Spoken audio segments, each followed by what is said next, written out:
Buenas tardes, gracias Inmaculada y gracias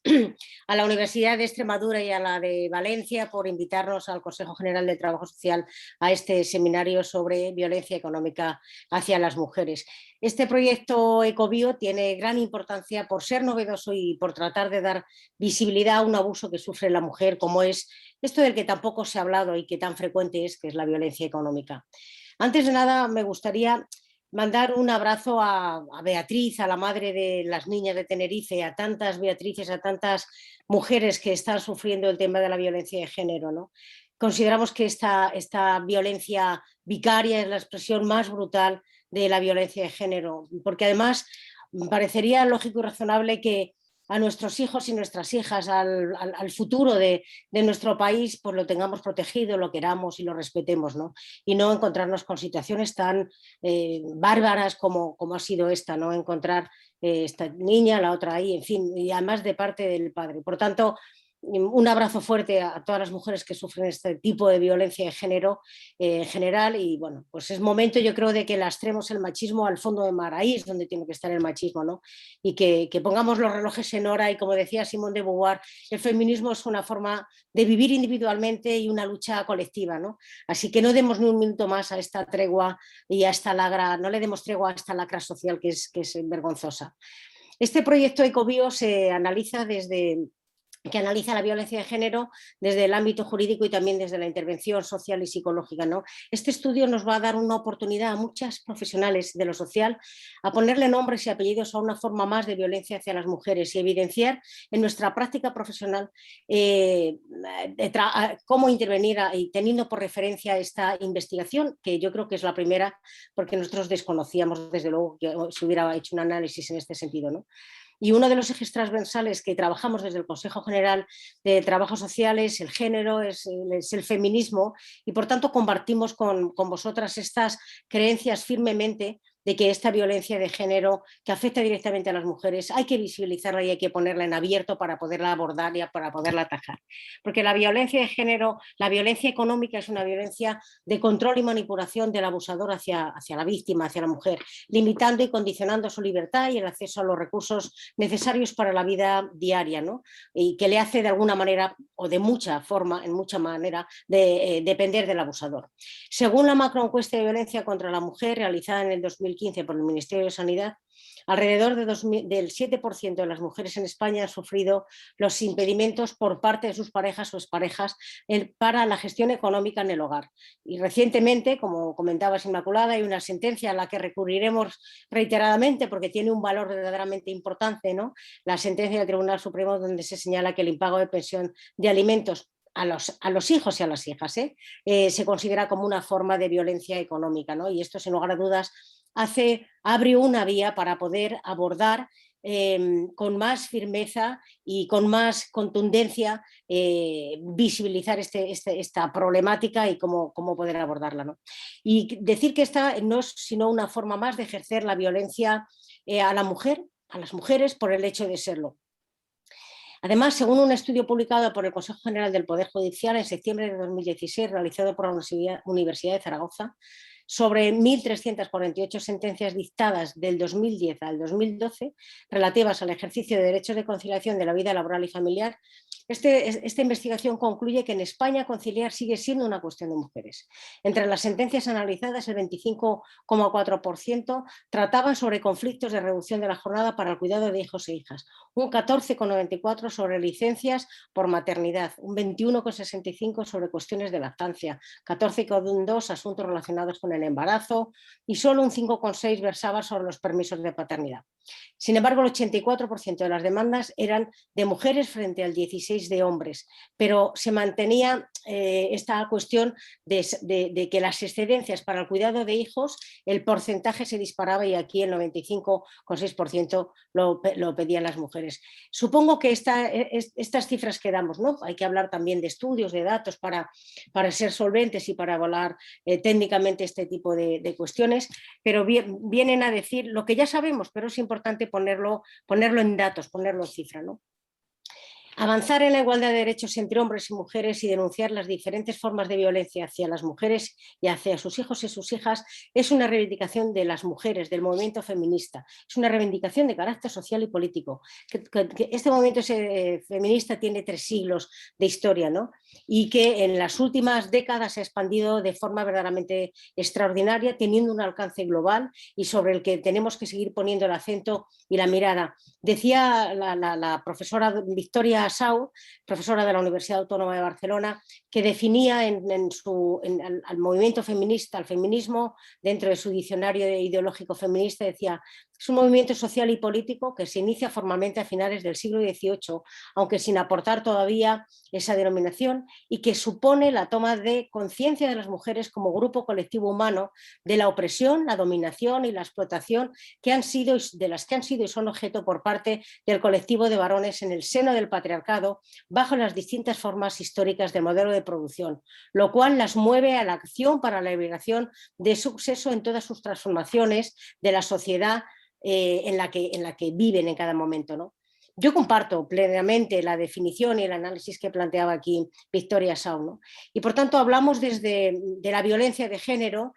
bien sea física, bien sea sexual, bien sea psicológica, bien sea vicaria, bien sea económica. Yo me pregunto cuántos apellidos para denominar una violencia que atraviesa la vida de las mujeres y que tiene efectos en todos los ámbitos de su vida y que se gesta en relaciones de pareja y expareja, de dominio, de control, de opresión, de explotación, de miedo y hasta de terror. Yo creo que la violencia económica tiene un componente propio que es ser cotidiana, estar en lo sutil, en los múltiples aspectos del día a día y que se desarrollan así como que los consideramos insignificantes y diría yo que a veces hasta invisibles, ¿no? Esas tareas múltiples y responsabilidades que realizan las mujeres en el entorno familiar, con su familia, con sus hijos,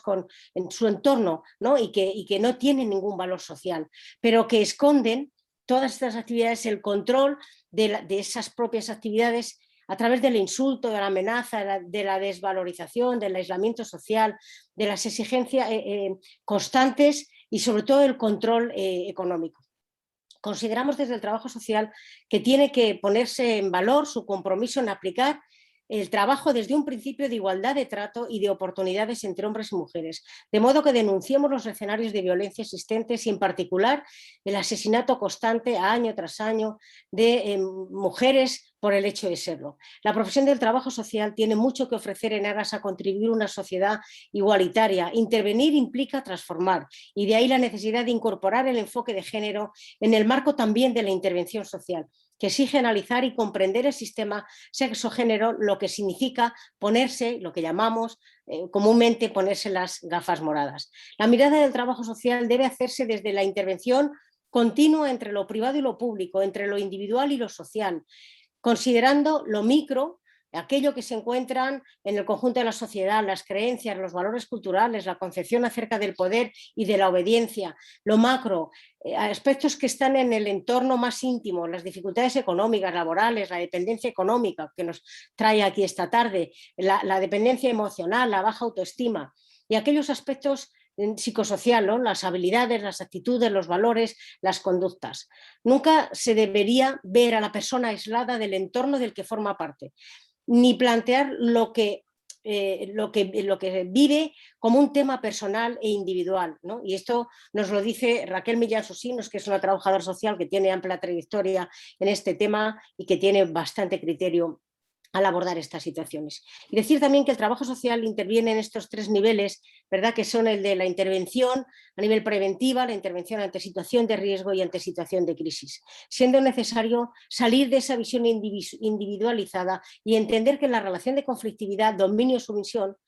maltrato de la pareja familia es derivada de la desigualdad social. Por tanto, tenemos que ir al origen y es atacar esa desigualdad social de género. Desde el Consejo General de Trabajo Social tenemos firme compromiso en visibilizar y trabajar por la igualdad entre hombres y mujeres. Entre otras acciones, hemos creado un espacio destinado a visibilizar estos aspectos y que lo hemos llamado, y esto también tiene que ver con el género. Este espacio consiste en una producción documental que hacemos cada año en formato audiovisual y que analizamos temas muy específicos y muy concretos. Este que nos trae esta tarde igual en algún momento puede ser también propio para incorporarlo a este espacio y seguir dándole más proyección y más dimensión a este análisis, ¿no? Por tanto, también deciros que hemos tenido desde el inicio de esta Junta de Gobierno, que llevamos 2 años y medio, un posicionamiento muy claro con el tema del mal llamado síndrome de alienación parental, que yo creo que está en muchos de los aspectos a la hora de valorar y de analizar qué es lo que está pasando con el tema de lo social y de las situaciones de violencia hacia las mujeres, ¿no?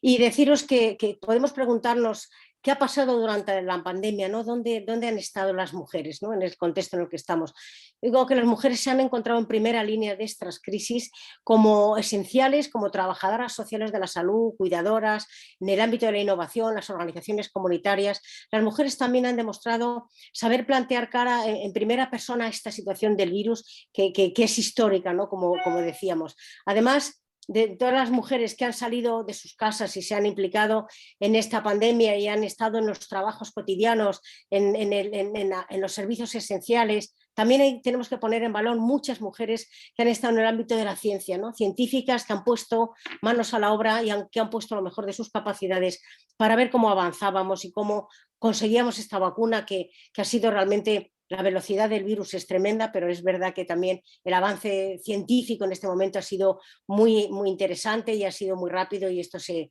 agradece, ¿no?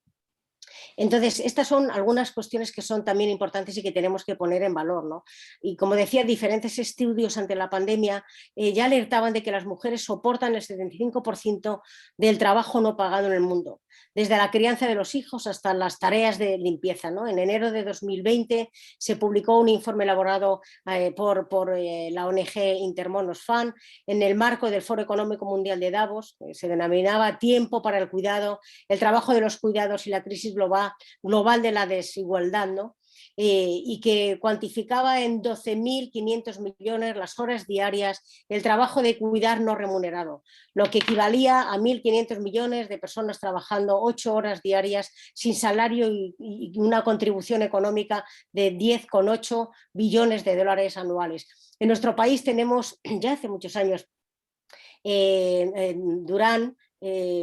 hacía un estudio, María Ángeles Durán, ¿no? Y hablaba de la doble jornada y hablaba de lo que significaría si realmente el trabajo de las mujeres estuviera cifrado económicamente y se viera la incidencia realmente que esto le supondría al PIB, ¿no? Con lo cual este es otro aspecto también sobre el que tenemos que avanzar y el que tenemos que visibilizar constantemente. Por tanto, y para no alargarme mucho más, pues decir que eso, que cuando el dinero se usa como instrumento del control machista, pues nos encontramos ante una forma más de violencia de género, y que consiste en controlar el acceso de las mujeres a los recursos económicos, disminuyendo su capacidad para mantenerse a sí mismas y a sus hijos e hijas, dependiendo del abusador y socavando sus posibilidades para salir del escenario generado por el abusador.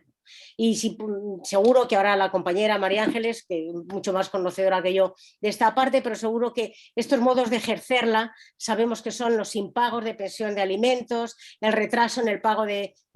las pensiones y el control en el gasto que tienen las mujeres de su propio dinero, el uso de tarjetas de la mujer, pedir préstamos a nombre de la mujer sin su consentimiento, impedirles trabajar fuera de casa, controlar sus cuentas, es decir, esta explotación económica significa que la mujer gana el dinero pero no puede disponer de él, ¿no? Y además, con otro elemento y otra referencia, que esta situación se produce también con estar en pleitos muchas veces constantes y no solo cuando se está en esa relación de pareja, sino en muchos de los casos cuando esa relación sentimental ha desaparecido, ¿no? Y si es verdad que está reconocida esta violencia como violencia de género en el Pacto de Estado contra las Mujeres y en el Convenio de Estambul, no deja de ser menos cierto que no tiene reflejo en la legislación actual, salvo la sentencia del Tribunal Superior, que hemos nombrado anteriormente, ¿no? Y el impago de pensión de alimentos reconocido en el artículo 227 del Código Penal, pues es verdad que no tiene legalmente mucha visibilidad, ¿no? Por tanto, es difícil de identificar por esta parte sutil, dijéramos, y a la vez de invisibilidad. Así que bueno, estas son algunas de las reflexiones que quería compartir esta tarde con vosotras y bueno, pues a vuestra disposición y un placer y gracias por invitarnos.